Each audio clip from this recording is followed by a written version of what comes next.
All right, Steve Palladino at Palladino Power Project, and I'm bringing another video. We're going to do a video that covers race power planning using the superpower calculator.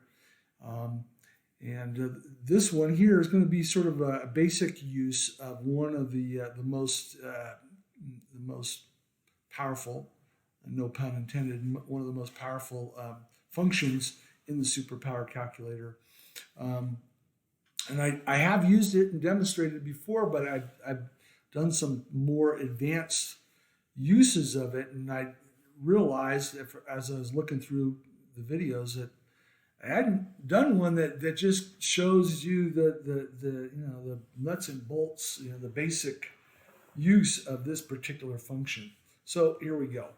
The function we're talking about is generate race power scenarios using pairs of Riegel exponents and running effectiveness. So you find that here in the drop-down list, and it's just a matter of selecting that. And with all superpower calculator functions, it will direct you what you are required to put in. Then there's optionals, and then you look for into the green boxes for the outcome data or the output. So this particular function, which again, this is the cream of the crop as far as I'm concerned in terms of race power planning. So select the function, and what you're going to need to know your stride weight setting, the FTP and CP that's affiliated with that weight setting. So these are a pair, and it should be the most current that you have, whether it's from a modeled CP like Auto CP or WKO MFTP, or whether it's from a actual CP test. You're going to enter that value here. If you wish to toggle, you can toggle to units of watts per kilogram. I'm going to demonstrate in watts. So you need stride weight, you need FTP, and you need the target distance. So if you're targeting a 10K, fine. If you're targeting a marathon, you select from that drop-down box. Now, let's say the race is not on this list, and let's say it's something like a 30K race. So we select that. Here's your 30K. So you can select your units here. You want to do it's an 8,000 meter cross country race, let's say. There you go. So select your units and enter the actual meters or kilometers or miles and feet if you wish, or you can pre-select. There are some built-in race distances here.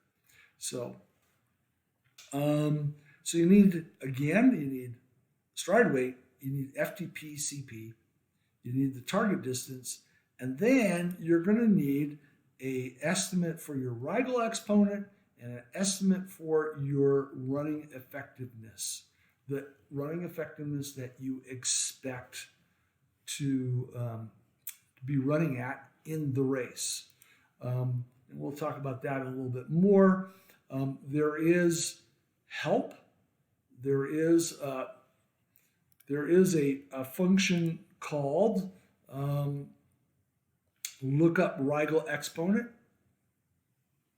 and there are also that's right here, and there are also this table which allows you it gives you suggestions on a Riegel exponent, and then for running effectiveness, there is actually a calculator here that allows you to enter prior activities and generate a running effectiveness from that. So there is help in there for getting those estimates, and we'll talk a little bit more about that. But let's get back to the main purpose of the video here. Um, so we're wanting to generate race power scenarios using Riegel exponents and RE. So I've pre-entered, just as a hypothetical individual, 70 kilogram individual with a FDP of 315 watts, and we're going to plan for a marathon. So we enter that on the main page, and then we'll come over to the scenarios page, where we're going to enter these various estimates that we have for Riegel exponent. Now, this runner is in the ballpark of a 3-hour marathon. So if we look at a 3-hour marathon, I'm usually using a Riegel exponent of minus 0.08 and sometimes minus 0.09. It would be very, very unusual to see a minus 0.07, but these give you the most likely and the less likely, and then don't even do the ones in red. So in this case, under the scenarios tab, I am bracketing. I'm going to use a Riegel exponent of minus 0.08 and a Riegel exponent of minus 0.09. Now, the target running effectiveness, how do we find that? Well, we can look at the marathon power tempo work and look at the running effectiveness in that. Or we could look at let's say that you ran the course, the same marathon a year ago. Look at the running effectiveness for that. It's probably going to be very similar. When you're using running effectiveness from your training, it's best to use the relative intensity should be about the same. So if you're looking at a marathon running effectiveness, you should be looking at running effectiveness when you're running about marathon power in training. Number two, you want to look at courses that are similar hilliness.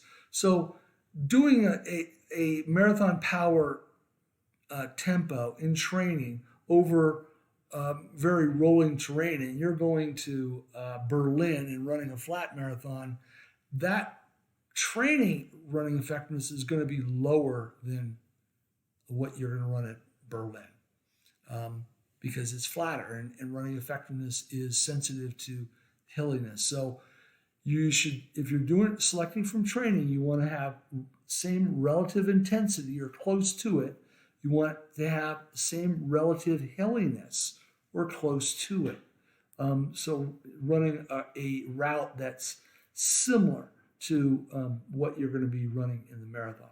And then lastly, it's also helpful to look at, and I prescribe marathon power tempo at the end of the long run because it's pre-fatigued and it gives you a better idea than just coming out the door and running marathon power fresh. Because there's a little fatigue element which also impacts the running effectiveness. So use those three guidelines in evaluating your data. And again, I'm going to go back and follow this tangent a little bit further again. You go back, you select this calculate power metrics. You go to activities. You enter the power, the time, the distance in those, and then you can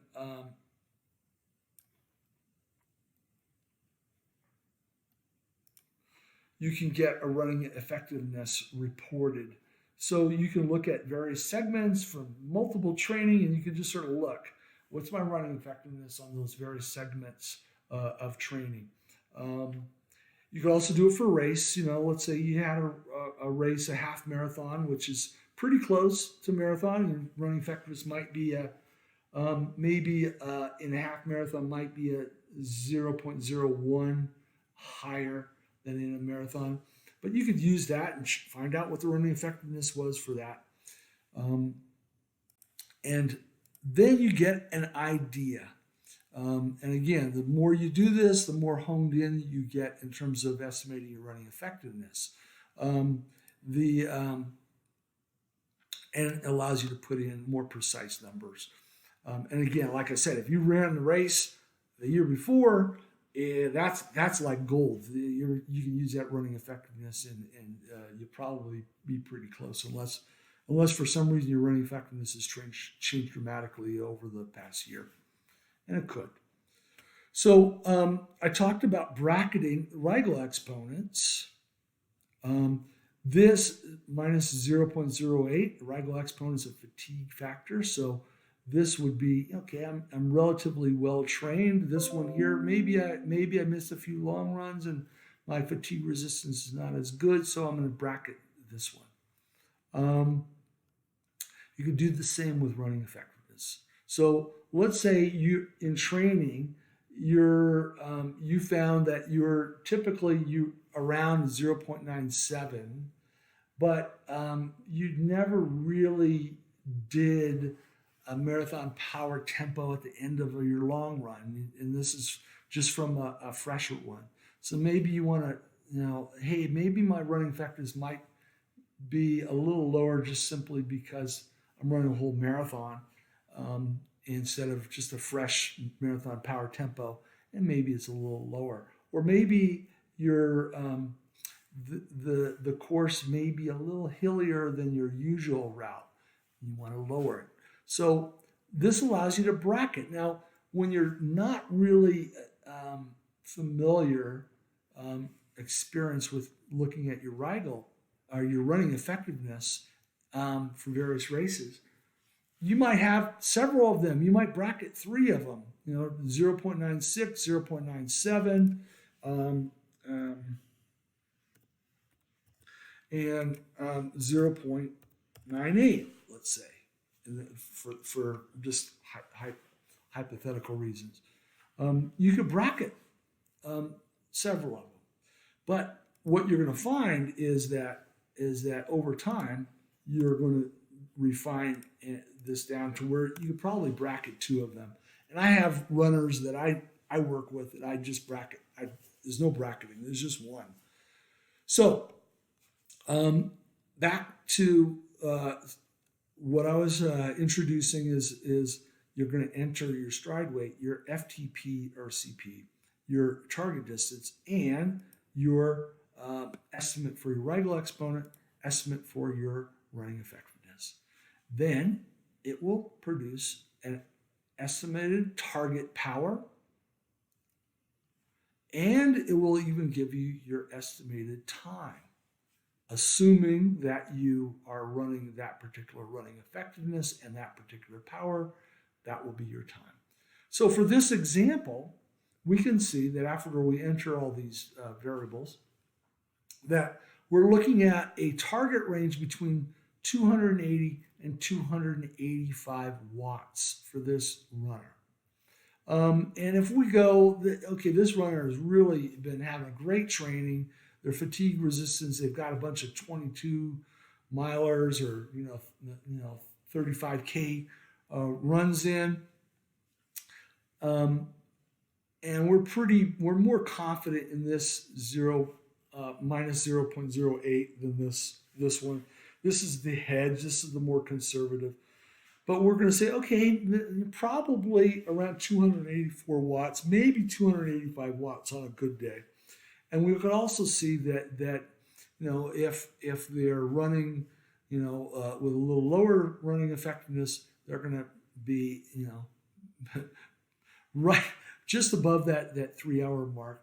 But if they hit the good running effectiveness and the little bit higher power, they're gonna dip under the 3-hour mark. So here again is the generating race power scenario using pairs of Riegel exponents and running effectiveness.